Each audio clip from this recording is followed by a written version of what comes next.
اللہ تعالیٰ کا شکر ہے کہ اللہ تبارک و تعالیٰ نے ہم سب کو ایک ایسے مضبوط اور جامع مذہب سے نوازا ہے، جو مذہب ہر جگہ ہماری رہنمائی فرماتا ہے، ہر جگہ ہماری گائیڈنگ کرتا ہے، ہر جگہ ہمیں راستہ بتاتا ہے، اس لیے کہ یہ صرف مذہب نہیں ہے بلکہ یہ دستور زندگی ہے، زندگی گزارنے کے اصول ہیں، زندگی گزارنے کے رول ہیں، زندگی گزارنے کے طریقے ہیں۔ اسی وجہ سے حالات کے اعتبار سے، زمانے کے اعتبار سے، کنڈیشن اور سچویشن کے اعتبار سے، موسموں کے اعتبار سے، سیزنوں کے اعتبار سے، مذہب اسلام اپنے ماننے والوں کو، اپنے فالوورز کو، اپنے متبعین کو، اپنے دلداداؤں کو اور اپنے شیدائیوں کو اور اپنے محبین کو جگہ جگہ پیغام دیتا ہے، ہر اعتبار سے انہیں سمجھاتا ہے اور انہیں کہتا ہے کہ کب کس طریقے سے رہنا چاہیے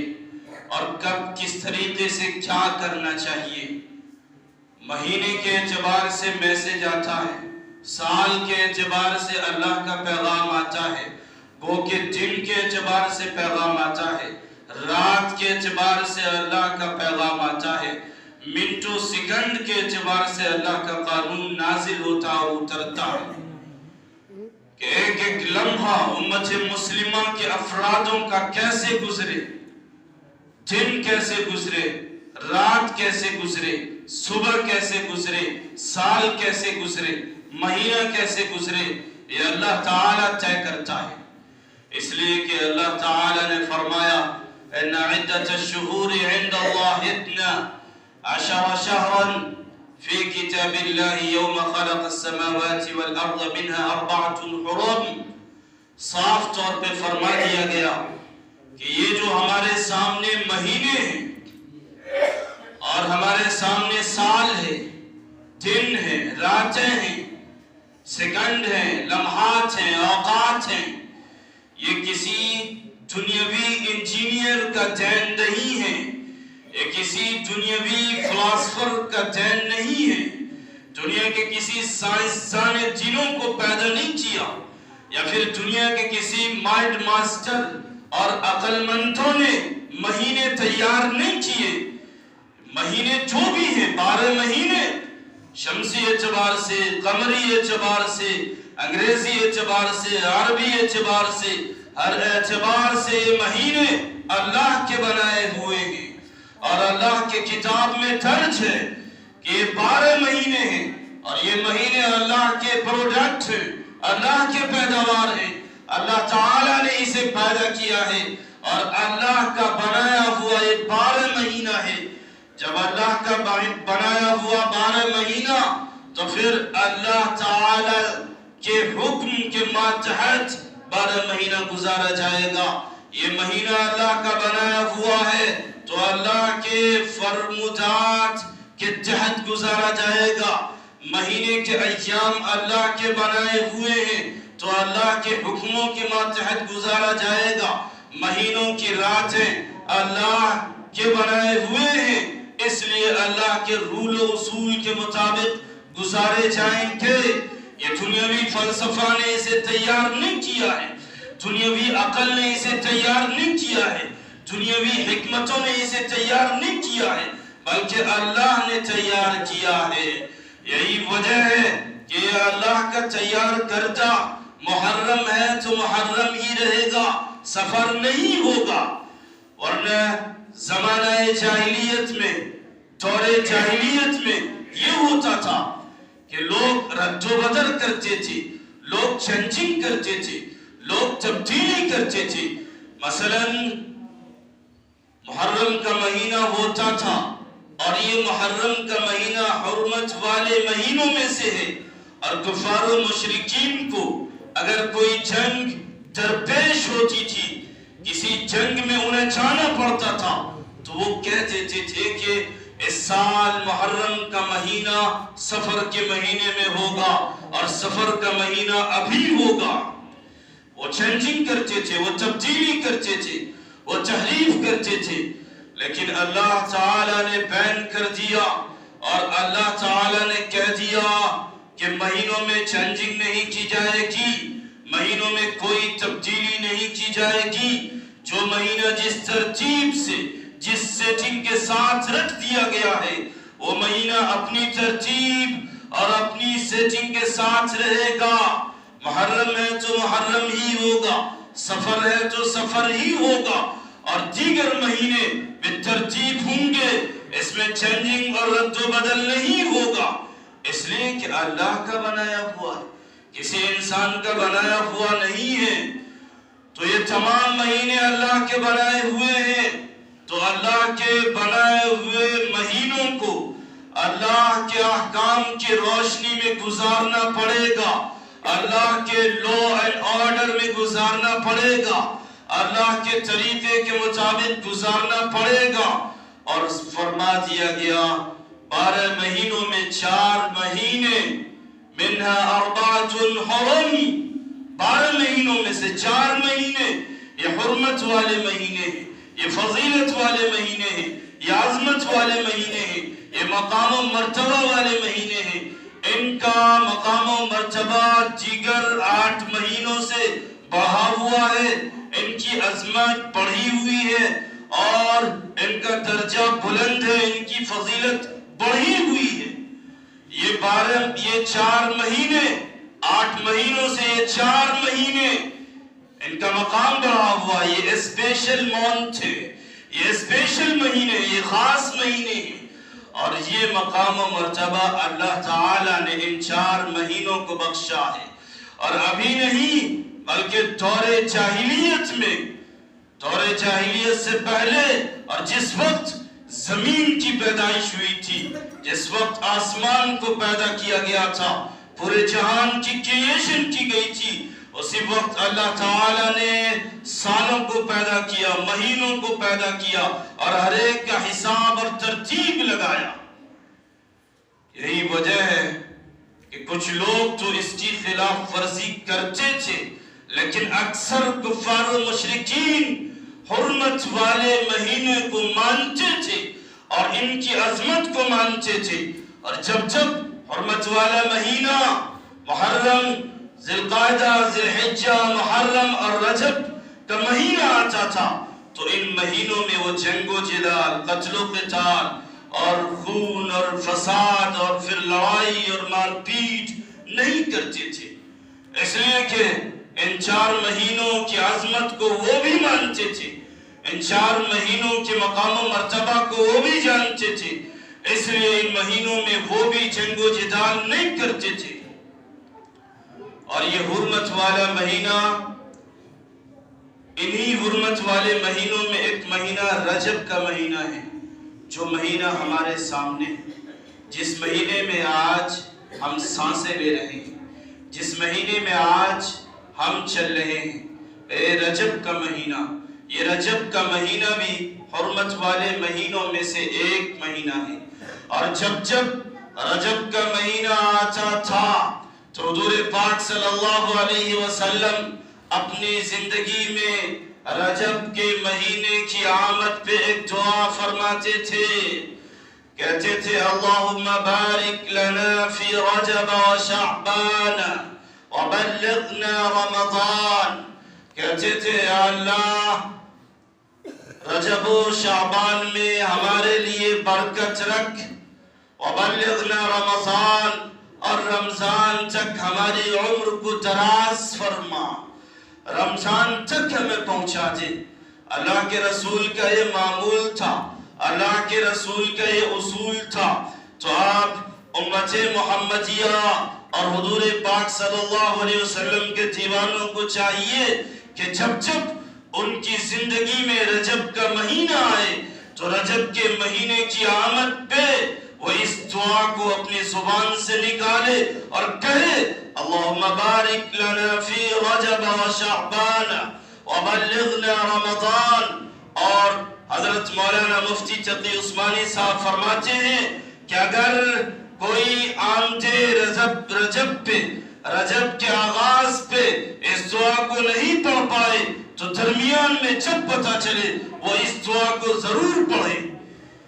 اس لیے کہ اللہ تعالیٰ اس دعا کی برکت سے اور حرمت والا مہینہ ہونے کی وجہ سے اللہ تعالیٰ خیر و برکت رکھے ہوا ہے. ذی القعدہ میں، ذی الحجہ میں، محرم میں اور رجب میں، ان چاروں مہینوں میں خیر و برکت اترتی ہے.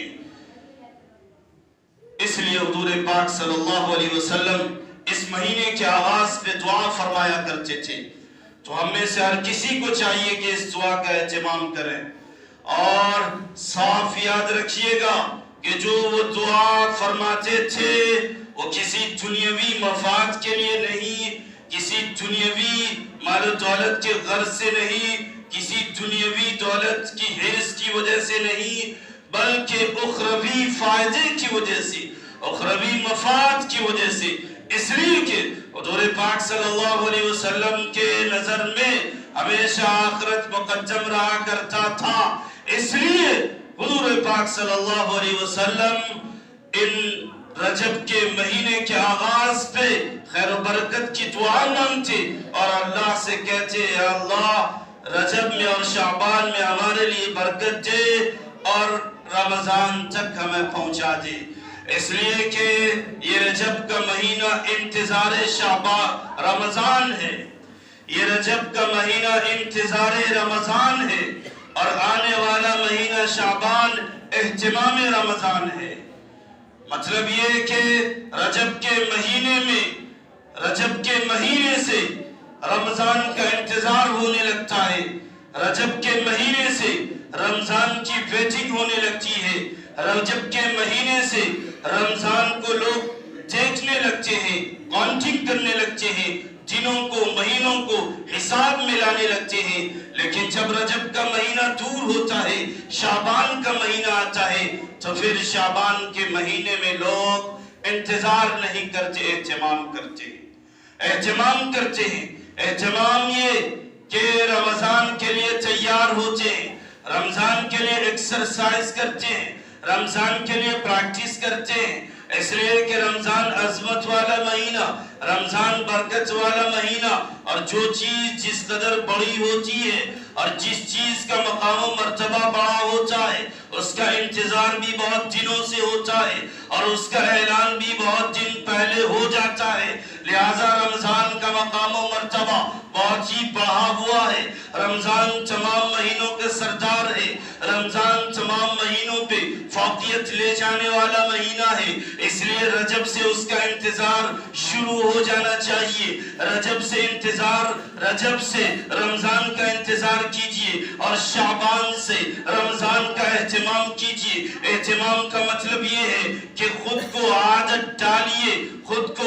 ڈالیے، کبھی کبھار روزے رکھیے، نوافل میں زیادتی کیجئے، نمازوں کی مقدار کو بڑھا دیجئے اور نوافل کی مقدار کو بڑھا دیجئے اور گناہوں کی مقدار کو گھٹا دیجئے، بلکہ میں کہوں گا اسے ختم کر دیجئے. جس طریقے سے رجب کا مہینہ خیر و برکت والا مہینہ ہے، حرمت والا مہینہ ہے، اور اے لوگوں یہ مہینہ جس طریقے سے حرمت والا مہینہ ہے اور حرمت والے مہینے میں اللہ تعالی تمام عبادات کا ثواب بڑھا دیتا ہے، تمام نفلوں کا ثواب بڑھا دیتا ہے، نیکیوں کا ثواب بڑھا دیتا ہے. جس طریقے سے دن ایک ہوتا ہے اور اسی طریقے سے زمانہ بدلنے کی وجہ سے اس دن کی اہمیت بدل جاتی ہے. مثلا ہمارے پاس ایک ظہر کی نماز لے لیجئے یا پھر کوئی نماز لے لیجئے، ظہر کی نماز ہے، اس نماز کو اگر کوئی شخص اپنے گھر میں پڑھے گا تو اسے صرف ایک نماز کا ثواب ملے گا، لیکن اگر اسی نماز کو وہ مسجد میں پڑھے گا اسے 27 نماز کا ثواب ملے گا، اور اسی نماز کو 5 وقتہ مسجد میں پڑھے گا تو 27 نماز کا ثواب ملے گا، اور جامع مسجد میں پڑھے گا تو 500 نمازوں کا ثواب ملے گا، اور مسجد اقصی اور مسجد نبوی میں پڑھے گا تو 5000 سے لے کے 50,000 تک کی نمازوں کا ثواب ملے گا۔ مسجد حرام میں پڑھے گا تو 1,00,000 نمازوں کا ثواب اسے ملے گا۔ کیوں؟ نماز تو ایک ہی ہے لیکن ثواب کیوں بدل رہا ہے؟ نماز تو ایک ہی ہے،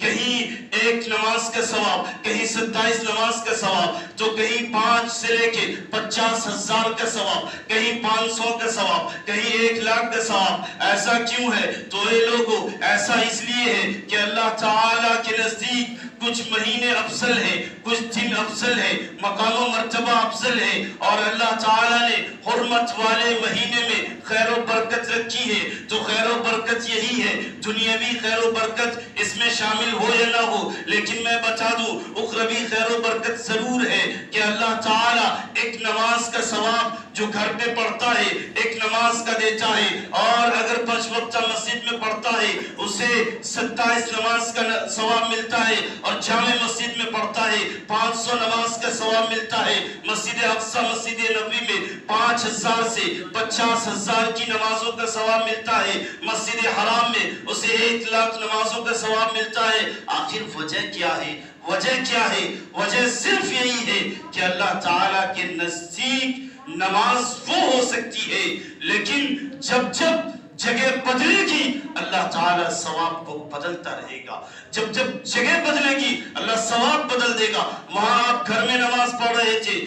تنہا تھے، اس لیے ایک نماز کا ثواب مل رہا تھا، لیکن جب 5 وقتہ مسجد میں آپ آئیں گے وہاں افراد کی کثرت ہوگی، وہاں لوگوں کی کثرت ہوگی، وہاں جماعت کا ثواب نہیں ملے گا، اس لیے 27 نمازوں کا ثواب مل جائے گا۔ اور جب جامع مسجد میں نماز پڑھیں گے تو جامع مسجد کا مقام و مرتبہ بڑا ہوتا ہے، اس کی عظمت بڑی ہوتی ہے، اس کی شان بڑی ہوتی ہے، اس کی پہچان بڑی ہوتی ہے، اس لیے وہاں 500 نمازوں کا ثواب ملتا ہے۔ اور اگر کوئی سفر کرے گا اور مسجد اقصی میں مسجد نبوی میں پڑھے گا تو سفر کا خرچ بھی ہوا، ارادہ بھی ہوا، عزم مصمم بھی ہوا، گو کہ مالی عبادت بھی جسمی عبادت بھی سب خرچ کرے گا، پھر اللہ تعالیٰ جگہ کے بدلنے کی وجہ سے ثواب کی مقدار کو بدل دے گا، اور مسجد نبوی سے لے کر مسجد حرام میں جائے گا، جو چینجنگ جگہ کی جیسے ہوتی رہے گی اللہ تعالیٰ ثواب میں رد و بدل اور چینجنگ کرتا رہے گا۔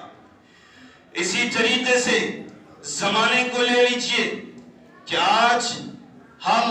ماہ رجب میں ہیں، لیکن اس سے پہلے کہ مہینے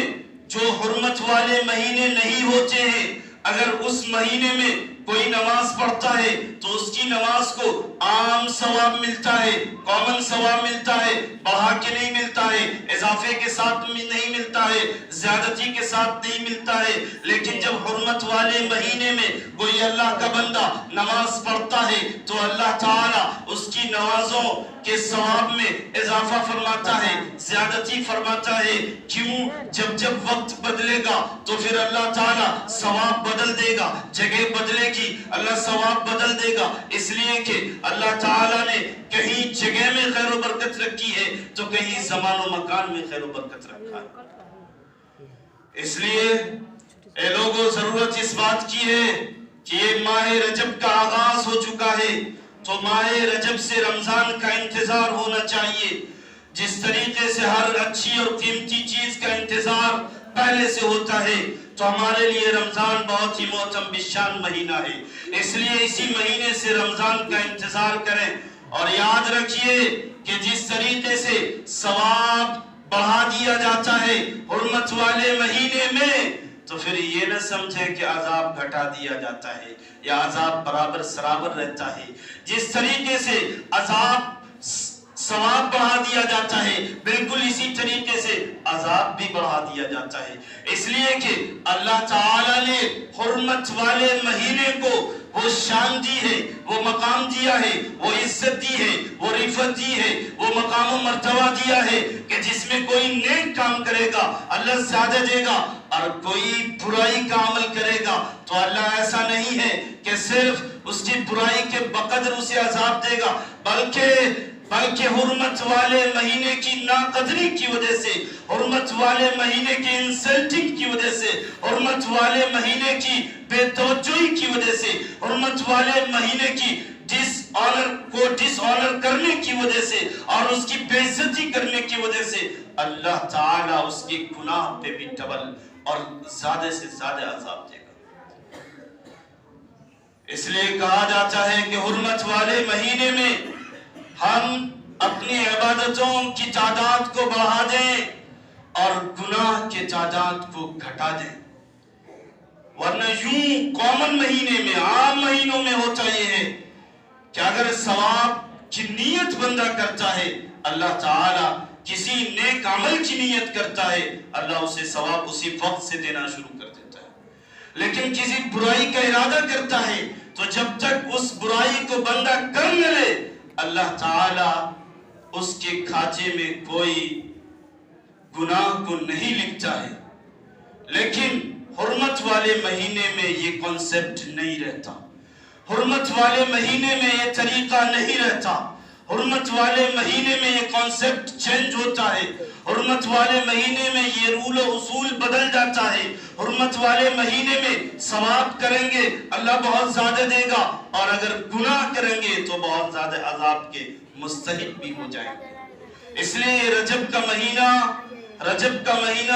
انتظار رمضان کا مہینہ ہے، تو ضرورت اس بات کی ہے کہ اس حرمت والے مہینے میں ہم اپنی عبادتوں کی مقدار کو بڑھا دیں تاکہ اللہ تعالیٰ زیادہ سے زیادہ ہمیں نیکیوں سے نوازے اور گناہوں کی مقدار کو ختم کر دیں، تاکہ ہم اس مہینے میں جو گناہ ہو جاتے ہیں اور زیادہ عذاب ملتا ہے اس سے ہم بچ جائیں۔ یہ